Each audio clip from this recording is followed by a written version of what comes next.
মাছটা আমি কেটে নিচ্ছি। মাছটা আমি ভালো করে ধুয়ে নিয়েছি, নুন হলুদ ভালো করে মেখে নিচ্ছি। কড়াই গরম হয়ে গেছে, তেল দিয়ে দিচ্ছি।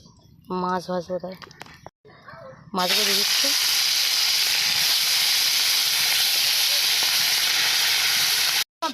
আমি জিরা দিয়ে দিচ্ছি, মশলা দিয়ে দিচ্ছি, লঙ্কা বাটা, আদা বাটা, জিরা বাটা। মশলা কষানো হয়ে গেছে, দিয়ে দিচ্ছি আলু আর ডাটাগুলো। মশলা কষানো হয়ে গেছে, তাই জল দিয়ে দিচ্ছি। ঝোলে মাছটা দিয়ে দিচ্ছি। ডাটা দিয়ে রুই মাছের ঝোল হয়ে গেছে, মিলে আমি নিচ্ছি।